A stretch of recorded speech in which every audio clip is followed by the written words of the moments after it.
But, one of the big press conferences that we watched yesterday was Mayor Johnson here in the city of Chicago announcing his new budget proposals. And one of the most astounding aspects of it was the budget deficit that sits at about 1.15 billion with a B, billion dollars. So, and kind of coming up with different ideas that could help bridge that gap there. He talked about a social media tax to fund mental health programs. It has gotten quite a bit of buzz in what is just a little over 24 hours here. So I want to bring in Professor Tim Wenger from Notre Dame. Did I pronounce your last name correctly? Weniger, but close enough. Thank you. Weniger, thank you so much. I want to get it right. Weniger from Notre Dame. And let me, before we get into the meat of the matter here, I see that you are Zooming with me from the Vatican. So just tell me about this trip. So first of all, thanks for having me. Hopefully I'm coming in okay. My internet connection goes in and out. The Vatican isn't known for its high technology. But I am actually sitting in the Dome of Sancta Marta, about 50 feet away from the back of St. Peter's Basilica. The Pope and the Catholic Church is interested in AI and social media and its larger effects on the population and the populace. So as you might be aware, a lot of younger people and people my age as well are substituting kind of what I might call more healthy community in-person relationships with social media. And that type of effect I think is pervasive and permeating kind of our larger society. And so the church in this instance is interested in understanding those problems. And so there's folks from all over the world gathered here today. We'll also be gathered next week to discuss these issues and what we might do about it. Yeah, so going back to Mayor Johnson's proposal yesterday, he says that the money collected from social media companies would fund free mental health clinics throughout Chicago and the expansion of mental health crisis response teams. Does that sound, according to the research that you're doing, the conversations that you're having there at that conference, does that sound like a good idea for Chicagoans? Yeah, that seems like right up the alley. I think one thing we've seen over and over again is that social media, especially if you're pervasively, constantly online, is not healthy. People are, like I said, substituting what is in-person communities, going together to coffee shops and third spaces with scrolling.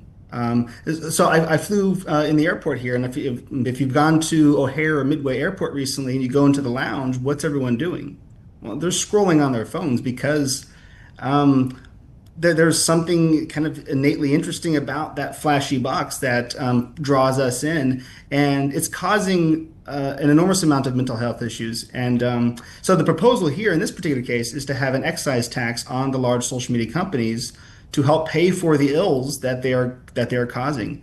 These companies create these AI systems, these algorithms that are hyper tuned and hyper optimized to do one thing and one thing only: keep your attention and make it so that you don't put the phone down, and you don't go outside, and you don't talk to other people. And that's causing a mental health crisis in America, especially among teenagers and young adults. Yeah. So this excise tax is meant to kind of provide services to help with that problem. So he called it an addictive vice similar to tobacco or nicotine. Would you agree with that? It's different, but yes, I generally would agree. And so in America, we do have throughout different regions, we have sin taxes. And a sin tax is a tax of things that you might call vices, alcohol, tobacco, gambling, things that you're permitted to do, but you have to pay a tax on them to help kind of dissuade you from doing those. Social media in this case, and by the way, a lot of the times, like the alcohol and tobacco tax goes to pay for services for alcoholics. As a way of kind of helping society heal from these vices and these addictions. In that way, it's the same. Now, I don't think social media has directly the same kind of negative health effects as smoking and alcohol does. But we have seen more kind of broader effects of mental health, not directly to your lungs or to your liver, but to your mind and your sense of self and sense of community. Yeah, one of the aldermen who disagreed with it talked about the fact that this goes into First Amendment rights and that the Supreme Court has struck this down before for other states that have tried to do something similar. Address that aspect of it from a First Amendment standpoint. Yeah, I read that, and I hadn't heard of any Supreme Court cases. And so actually, conveniently, I looked this up, and I kind of trying to figure out what the alderman was saying. And indeed, there was a court case maybe a few years ago in Maryland. Of course, what Maryland was doing was they were trying to impose a tax on advertisements because you don't want to have. In their case, was completely different, but that tax on advertisements was struck down for very different reasons.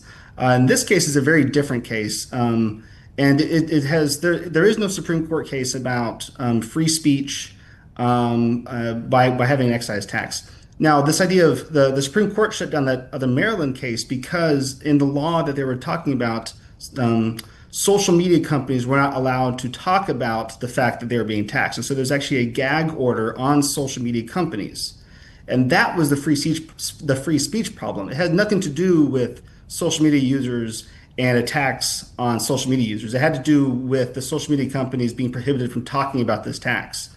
That's why that was shut down. In this particular case, I don't see any First Amendment issues whatsoever, but of course it does go to the implementation in some details that I am not yet aware of. Yeah. Talk about how this would be enforced, because I think that's another aspect of this that goes way over people's heads. Yeah, that's a good question. So one thing that's interesting is like I might be in the Chicago media market, but I'm currently in Rome. And so do I count as an active user for the purposes of taxation? How you count an active user in Chicago, and then how you basically send that tax invoice to a social media company remains to be seen. You can do geolocation and where you're signing up from. There's a whole suite of things that you can do, but none of those are perfect. And I think there has to be some kind of auditing that happens by some third party to say that if this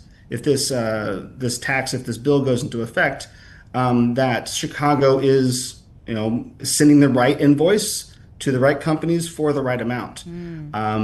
But that's a very difficult proposition. Chicago does not have access to that data. And so they're going to have to rely upon social media companies in good faith, providing them with the data and then saying, okay, here's what happened and here's how much I owe you.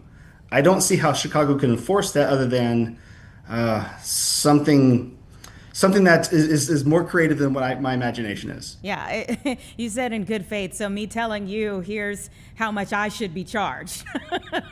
Exactly, and unless there's something that I'm not aware of, or maybe some magic that the city council has, that's going to be a difficult invoice to send. Now, there may be some legal ways to do that I'm not aware of, but I think that would be enforcing this would be a difficult proposition. Mm-hmm. So tell me a little bit more about some of the hot topics, if you will, for the conference that you're at. Oh, at the conference I'm at, a lot of things happening. So we're talking about this idea of speech and community and subsidiarity, which is what you were talking about earlier, which is these decisions should be made local. And this idea of broader AI and should AI be allowed to have copyright rules or be assigned copyright? And there's also a lot of international issues as well. So the way Europe and South America and America all deal with these interesting issues is complex and beautiful. One of the big contentious issues now is that the seven largest social media companies, or the seven largest AI companies in the world, have more wealth and more capitalization than most countries. So the GDP of what we call the Magnificent Seven is more than the capitalization of the Magnificent Seven is more than the GDP of America. Wow. And so regulating these industries and trying to get a handle on it was a difficult proposition when they have more money than the government. And so these types of issues take an international kind of collaboration, international thinking. And by the way, people from China and India and South America think about these issues very differently than the way we think in the United States. So all of these issues, like I was saying, are complicated and messy and beautiful. And I'm happy to be here for it. Yeah. Why meet at the Vatican to discuss them? So the Vatican has an interesting apolitical role. So Pope Leo from Chicago, of course, is interested in this particular issue, and his first writing that as Pope was talking about this exact issue, artificial intelligence, and the idea of humanity and its role into the future. Um, the Catholic Church has a specific role to play because they're not Republican or Democrat. They don't have the same kind of they don't have a nationality in the same kind of ways, and so they can convene people together from all over. So I'm talking to people here who are conservatives from Latin America and liberals from India and Republicans and Democrats in the United States. And so we can all come together and find out what do we share in common and what do we disagree on. And only the Catholic Church and only the Vatican, the Pope have that kind of convening power, more so than the President of the United States, more so than any governmental body. The Catholic Church, in this particular case, commands an international audience. And so that's why we think we can have this discussion at this time, at this place. Sounds fascinating. Thank you so much for taking time out of your trip there and your studies to join me here for Chicago Live. I appreciate it. Pleasure. Thank you. Take care.